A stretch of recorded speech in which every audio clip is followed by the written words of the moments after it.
دیکھیے تنوین اور نون ساکن کے قواعد کو سمجھنے کے لیے، کس کے لیے؟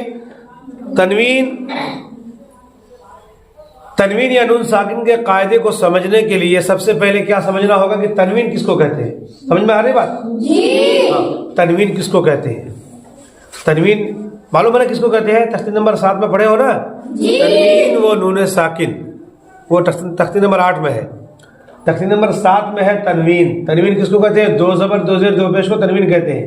تو بات عام طور سے بچے پڑھ تو لیتے ہیں، لیکن اس کو جب پوچھو کہ تنوین کس کو کہتے ہیں تو بتا نہیں پاتے ہیں۔ تو تنوین اور نون ساکن کے قاعدے کے لیے سمجھنے کے لیے قاعدے کو سب سے پہلے ذہن میں کیا رہنا چاہیے کہ تنوین کہتے کس کو ہے، تنوین کا علم ہونا چاہیے کہ تنوین ہے کیا چیز۔ تو تنوین کس کو کہتے ہیں؟ سب لوگ بولیے ذرا، معلوم ہے نا کس کو کہتے ہیں؟ 2 زبر 2 زیر 2 پیش کو، ہاں، 2 زبر 2 زیر 2 پیش کو تنوین کہتے ہیں۔ اور نون ساکن کس کو کہتے ہیں؟ جس نون پر جزم یعنی سکون ہو، جس نون پر جزم یعنی سکون ہو اس کو نون ساکن کہتے ہیں، ٹھیک ہے؟ تو تنوین اور نون ساکن جب سمجھ جائیں گے تب اب قاعدہ آ رہا ہے۔ تنوین کے اور نون ساکن کے 4 قاعدے ہیں، ہے نا؟ پہلے قاعدہ، کوئی بات کر رہا ہے کیا؟ کوئی بول رہا ہے؟ کوئی بول رہا ہے؟ دیکھو ادھر۔ ہاں، تو میں یہ کہہ رہا تھا کہ تنوین اور نون ساکن کے کتنے قاعدے ہیں؟ 4 قاعدے ہیں۔ پہلے قاعدے کا نام ہے اظہار، ہے نا؟ اور اس کے بعد ہے کیا؟ اخفاء۔ پھر تختی نمبر 24 میں ہے ادغام یرملون اور 23 میں ہے اقلاب، ہے نا؟ اقلاب۔ اب تنوین اور نون ساکن کے بعد کون سا حرف آئے تو کون سا قاعدہ ہوگا اس میں لکھا ہوا ہے۔ جیسے تختی نمبر 9 میں لکھا ہوا ہے حروف حلقی 6 ہیں، ہے نا؟ اور تختی نمبر 10 میں لکھا ہوا ہے حروف اخفاء 15 ہے، اور تختی نمبر 23 میں ہے صرف وہ با ہے، اقلاب والا قاعدے میں صرف با کا ہے۔ با آئے تو تنوین یا نون ساکن کے بعد با آ جائے تو نون کو میم سے بدل کر پڑھیں گے، ہے نا؟ اور تختی نمبر 24 میں جو ہے وہ حروف یرملون ہے، حروف ادغام، حروف یرملون، اس کو یرملون بھی کہتے ہیں اور ادغام بھی کہتے ہیں، ٹھیک ہے نا؟ حروف ادغام۔ تو اب جو حروف اخفاء میں ہے وہ حروف حلقی میں نہیں ہے، جو حروف حلقی میں ہے وہ حروف اخفاء میں نہیں ہے، اور جو جتنے حروف حلقی حروف اخفاء میں ہے وہ حروف یرملون میں نہیں ہے۔ یرملون میں جو 6 حروف ہیں وہ الگ ہے نا؟ اور ایک جو اقلاب میں جو با ہے، با پھر کسی میں نہیں ہے، نہ حروف یرملون میں ہے، نہ حروف اخفاء میں ہے، نہ حروف حلقی میں ہے، کسی میں با نہیں ہے نا؟ ان 4 کیٹیگری میں جو یہ حروف ہیں تو ان حروف کے قواعد الگ الگ ہیں، ہے نا؟ اب یہ کہہ رہا ہے تنوین یا نون ساکن کے بعد حروف حلقی آویں تو نون کو ظاہر کر کے بلا غنہ کے جلد پڑھیں گے، ہے نا؟ کیا مطلب ہے؟ تنوین کے بعد یا نون ساکن کے بعد حروف حلقی کے 6 حروفوں میں سے عبد القادر یہاں آ جاؤ، عبداللہ میں آ جاؤ۔ تنوین یا نون ساکن کے بعد حروف حلقی کے 6 حرفوں میں سے کوئی بھی حرف آ جائے، یہ قاعدہ پڑھے ہو۔ تنوین یا نون ساکن کے بعد حروف اخفاء کے 15 حرفوں میں سے کوئی بھی حرف آ جائے، یہ بھی قاعدہ پڑھے ہو۔ لیکن جب ہم پوچھتے ہیں کہ یہاں کون سا قاعدہ ہوگا، یعنی پڑھتے پڑھتے سبق میں کہیں آ رہا ہے اگر، تو یہاں کون سا قاعدہ ہوگا؟ اخفاء ہوگا یا اظہار ہوگا، یعنی نون کو ظاہر کریں گے یا بلا غنہ کے جلد پڑھیں گے، یا جو ہے نون کی آواز کو ناک میں چھپائیں گے۔ یہ چیزیں آپ لوگ جلدی سمجھ نہیں پاتے، جب پوچھتے ہیں تو پھر سوچنے لگتے ہیں کہ کیا بتاؤں۔ تو یہ دماغ میں بیٹھا لینا ہے کہ تنوین کے بعد یا نون ساکن کے بعد حروف حلقی کا اگر حرف ہے، کوئی بھی حرف ہے 6 حرفوں میں سے، تو کیا ہوگا؟ اظہار حلقی ہوگا، اظہار والا قاعدہ ہوگا، یعنی غنہ نہیں کیا جائے گا، غنہ نہیں کیا جائے گا۔ اچھا، اسی تنوین کے بعد یا نون ساکن کے بعد، ہے نا، جب بھی تنوین کے یا نون ساکن کے قاعدے کے متعلق کوئی سوال کیا جائے تو سب سے پہلے قاعدہ کو سوچنا ہے کہ تنوین کے قاعدے میں کیا کہا جا رہا ہے۔ کیا کہہ رہا ہے کہ تنوین یا نون ساکن کے بعد، تو بعد والے حرف کو دیکھنا ہے کہ یہ جو بعد میں تنوین کے بعد یا نون ساکن کے بعد جو بھی حرف ہے وہ حرف اخفاء والا ہے یا حروف حلقی والا ہے، یا ادغام یرملون یعنی حروف یرملون میں سے کوئی حرف ہے، یا پھر با ہے۔ جو جس حروف میں سے وہ حرف ہے اس وہی قاعدہ ہوگا، ہے نا؟ مثال کے طور پر تنوین کے بعد یا نون ساکن کے بعد حروف اخفاء والا کوئی بھی حرف ہے تو وہاں جب پوچھیں گے یہاں کون سا قاعدہ ہوگا، یا آپ کو جب پڑھنا ہوگا تو آپ کیا سمجھ کر پڑھیں گے؟ اخفاء کریں گے یا نون کو ظاہر کریں گے؟ تو قاعدہ کیا کہہ رہا ہے؟ غور کرنا ہوگا، ہر تنوین اور نون ساکن کے بعد غور کرنا ہوگا کہ یہاں کون سا قاعدہ ہوگا۔ تنوین اور نون ساکن کے 4 قاعدوں میں سے کون سا قاعدہ ہوگا اس پہ غور کرنا ہے. غور کیا کرنا ہے کہ تنوین کے بعد یا نون ساکن کے بعد جو حرف ہے اس حرف کو دیکھنا ہے. دیکھ کر یہ سوچنا ہے کہ یہ کن حروف میں سے ہے. حروف حلقی میں سے ہے نہ حروف اخفا میں سے ہے یا حروف جو یرمرون میں سے ہے. ٹھیک ہے, یا پھر با ہے. جو حرف ہے اسی قاعدے کو, جو قاعدہ کہہ رہا ہے کہ تنوین یا نون ساکن کے بعد حروف اخفا آوے تو نون کی آواز کو ناک میں چھپا کر پڑھنا چاہیے, ہے نا. اور اگر حروف حلقی والا کوئی حرف آ گیا تو کیا لکھا ہوا ہے قاعدے میں, تنوین یا نون ساکن کے بعد حروف حلقی میں سے کوئی حرف آ جائے تو نون کو ظاہر کر کے, یعنی گننا اننا ناک میں آواز چھپانا نہیں ہے, بلا گننا کے, بغیر گننا کے جلدی پڑھنا ہے نا. آگے بات سمجھ میں. لڑکیوں آپ لوگ نہیں بول رہے, آپ لوگ بھی بولیے, خالی یہ بچے جی بول رہے ہیں, آپ لوگ نہیں سمجھ رہی کیا؟ اصل آپ ہی لوگ کا تو سبق ہے یہ, ہاں ہے کہ نہیں؟ تو ابھی میں اس سے پوچھ رہا ہوں کہ یہاں کون سا قاعدہ ہوگا, تو دیکھ رہا ہے خالی سوچ رہا ہے, دیکھ رہا ہے خالی سوچ رہا ہے. یہ نویدہ ہے نا, نوید صاحب یہ بیٹھا ہوا ہے, یہ صرف سوچ رہا ہے اور دیکھ رہا ہے. جبکہ قواعد چاروں قاعدوں میں سے کوئی قاعدہ ایسا نہیں جو اس کو یاد نہیں ہے, لیکن سمجھ نہیں پا رہا ہے. تو سمجھنے کا طریقہ بتا رہا ہوں کہ جب بھی تنوین کا قاعدہ یا نون ساکن کا قاعدہ معلوم کرنا ہو, یا پھر میم ساکن کا بھی, میم ساکن میں بھی بعد میں ہی ہے. میم ساکن کے 3 قاعدے ہیں نا. میم ساکن کے قاعدے میں کیا کریں, میم ساکن کے بعد با آئے تو غنہ کے ساتھ اخفا ہوگا, ہے نا. میم ساکن کے بعد میم آئے تو میم کو میم سے ملا کر غنہ کے ساتھ پڑھیں گے. اس کو ادغام شفوی کہتے ہیں. میم ساکن کے بعد با آئے تو وہاں بھی غنہ کے ساتھ اخفا ہوگا, اس کو اخفاء شفوی کہتے ہیں. اور میم ساکن کے بعد با اور میم کے علاوہ کوئی بھی حرف, یعنی تنوین کے قاعدے میں بھی بعد میں دیکھنا ہے, میم ساکن کے قاعدے میں بھی بعد میں ہی دیکھنا ہے نا. اور 2 چیز میں پہلے دیکھنا ہے. لفظ اللہ کے قاعدے میں پہلے غور کرنا ہے, اس میں بعد میں نہیں غور کرنا ہے کہ کیا ہے نہیں ہے. لفظ اللہ کے قاعدے میں پہلے, را والے قاعدے میں پہلے, ہے نا. را والے قاعدے میں را پور یا باریک ہوگی. را کا جو قاعدہ ہے, را کا قاعدہ اور را ساکنہ و مشددہ کا قاعدہ جو ہے, را پر زبر یا پیش ہو تو را پور ہوگی, زیر تو باریک ہوگی. اب جب را پر زبر یا پیش ہے ہی نہیں, را پر جزم ہے, یعنی را ساکن ہے. را پر جزم ہے تو را ساکن ہوا نا, را پر جزم آنے کی وجہ سے را ساکن ہو جائے گی. تو جب را ساکن ہو جائے گی تو اب را کو کیسے معلوم کریں گے کہ یہ را پور ہوگی یا باریک ہوگی؟ تو را ساکن سے پہلے والے حرف کو دیکھیں گے کہ اس پر زبر ہے یا پیش ہے. زبر پیش ہے تو پور ہوگی, اور اگر زیر ہے تو را باریک ہو جائے گی. لحاظ آ جائے ذرا, ٹھیک ہے. اسی طریقے سے لفظ اللہ کا قاعدہ میں کیا لکھا ہوا ہے, لفظ اللہ سے پہلے, لفظ اللہ سے پہلے زبر یا پیش ہو تو لفظ اللہ سے پہلے زبر یا پیش ہو. اب جہاں جہاں قرآن میں, اما پارے میں, نورانی قاعدے میں جہاں اللہ لکھا ہوا ہے, اللہ سے پہلے والے حرف پر اگر زبر ہے یا پیش ہے تو اس اللہ کے لام کو اوپر پڑھیں گے, موٹا پڑھیں گے. ان اللہ, نلّہ نہیں کہتے, نلّہ, ان اللہ قال اللہ, لاہ تو اللہ کہیں گے, تھوڑا سا اس کو موٹا کر کے پڑھیں گے, اسی کو اوپر پڑھنا بولتے ہیں, ہے نا. تو لفظ اللہ کے قاعدے میں اور را کے قاعدے میں, یعنی را ساکن کے قاعدے میں پہلے دیکھنا ہے, اور اس میں دیکھنا حرف دیکھنا نہیں ہے, کون سا حرف ہے اس سے مطلب نہیں ہے, صرف زبر اور پیش کھوجنا ہے. رائے ساکنہ سے پہلے کیا کھوجنا ہے, زبر یا پیش ہو تو پور, زیر ہو تو باریک, 2 ہی چیز ہے ہی. زبر پیش ہے تو پور, چاہے 2 پیش ہو چاہے 1 پیش ہو, چاہے 2 زبر ہو چاہے 1 زبر ہو, ہے نا.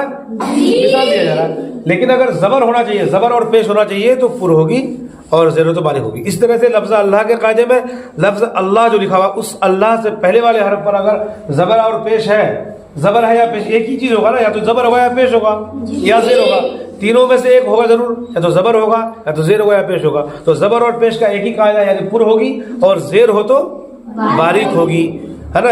یہ چیز پہلے والا ہے. اور لفظ اللہ اور لفظ را ساکنہ کے قاعدے کے علاوہ جو تنوین کا قاعدہ ہے یا نون ساکن کا قاعدہ ہے, جو 4 قواعد ہیں تنوین اور نون ساکن کے, اور میم ساکن کے 3 قاعدے جو ہیں ادغام شفوی, اخفاء شفوی, اظہار شفوی. یہ میم ساکن کے قاعدے سمجھنا تو اور آسان ہے. کیسے آسان ہے کہ 2 ہی حرف کا صرف دھیان رکھنا ہے میم ساکن کے قاعدے میں. جہاں بھی میم ساکن آئے, اب میم ساکن کا قاعدہ سمجھنے کے لیے پہلے یہ سمجھ میں دماغ میں بیٹھا ہوا ہونا چاہیے کہ میم ساکن کہتے کس کو ہے. میم ساکن کس کو کہتے ہیں؟ میم کو میم ساکن نہیں کہتے. جس میم کے اوپر جزم ہو وہی میم ساکن ہے. اگر میم پر زبر ہے، کھڑا زبر ہے، الٹا پیش ہے، کھڑی زیر ہے، مطلب کوئی بھی اعراب لگا ہوا ہے، کوئی بھی حرکت زبر زیر پیش یا کھڑا زبر کھڑی زیر الٹا پیش اگر ہے تو پھر وہ میم ساکن نہیں ہے. میم ساکن کہتے ہیں جزم والے میم کو، جس میم پر جزم ہو. اس میم ساکن کے 3 قاعدے ہیں پڑھنے کے. کتنے قاعدے ہیں؟ 3 قاعدے ہیں. ایک کا نام ہے ادغام شفوی، دوسرے کا نام ہے اخفاء شفوی، تیسرے کا نام ہے اظہار شفوی. اظہار شفوی کیا ہے کہ میم ساکن کے بعد با اور میم نہیں ہونا چاہیے حرف. یہاں حرف کا قاعدہ ہے، اور را کا اور لفظ اللہ کا قاعدے میں کیا ہے؟ زبر اور زبر زیر پیش کا ہے نا. زبر یا پیش ہو تو پر، زیر ہو تو باریک. لفظ اللہ میں بھی اور را والے قاعدے میں بھی، یعنی را ساکنہ والے میں بھی ہے نا، پہلے جو دیکھنا ہے. اور اس میں حروف کا قاعدہ ہے. میم ساکن کے قاعدے جو 3 قاعدے ہیں، اور حروف حلقی نہیں، میم ساکن کے 3 قاعدے ہیں اس میں، اور تنوین اور نون ساکن کے قاعدے میں زبر زیر پیش کا کوئی مسئلہ ہی نہیں ہے. حرف دیکھنا ہے، اس کے بعد میں دیکھنا ہے. ٹھیک ہے. میم ساکن کے بعد با آیا تو اخفاء شفوی، یعنی غنہ کے ساتھ اخفاء ہوگا. اور میم ساکن کے بعد میم آیا تو میم کو میم سے ملا کر غنہ کے ساتھ وہاں بھی پڑھیں گے ہے نا. اور باقی جو میم ساکن کے بعد با اور میم کو چھوڑ کر کوئی بھی حرف آ جائے، با اور میم کے علاوہ بالخصوص واو یا فا، اس کے علاوہ کوئی بھی حروف آ جائے ہے نا، ان سارے حروف میں سے صرف با اور میم کو چھوڑ کر کوئی بھی حرف آ جائے گا تو کون سا قاعدہ ہوگا؟ اظہار شفوی.